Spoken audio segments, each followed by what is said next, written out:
Normally, spring football practices are kind of mundane, since, to borrow an Allen Iverson line, we talking about practice man. This year, though, anything but normal in South Dakota, as the state's flagship programs each go into the season with new head coaches for the first time since 1934. The Dan Jackson era is well underway at South Dakota State, with yesterday marking their 5th practice already. Few schools in the country have experienced more change than SDSU, who have an entirely new coaching staff after Jimmy Rogers took the previous one to Washington State with him. There's also a lot of turnover within the roster after several players graduated and left via the transfer portal, so much so that there will be plenty of players who don't even arrive till fall camp. So there's a lot to take in for the SDSU alum as he takes the reins and gets his first chance to lead a program.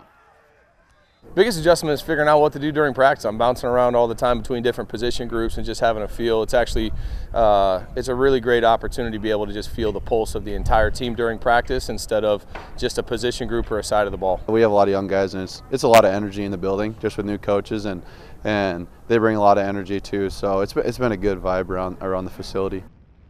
And the Jacks will wrap up spring practice with their annual spring game on April 12th. The season opener August 30th at Dana J. Dykhouse Stadium against Sacramento State.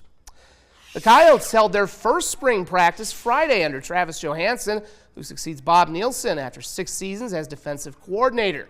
Aside from graduations, Johansen didn't suffer much attrition via that portal from a team that went 11-3 to earn the program's first ever Missouri Valley Football Conference title and trip to the FCS semifinals. So with a new job title and several new assistants to break in, helps to have a number of returning veterans like quarterback Aiden Bauman to smooth the transition.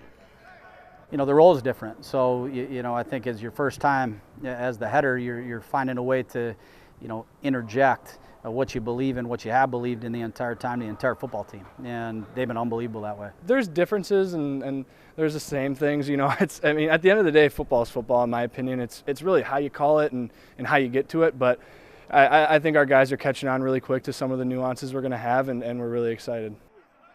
Notable this year, Johansen and the Yotes won't hold a spring game, opting to hold a Coyote Football Family Day on April 12th, featuring 7-on-7 and individual skill competitions, along with a youth football clinic that'll be free to the public. The Coyotes kick off the 2025 season August 30th at Iowa State.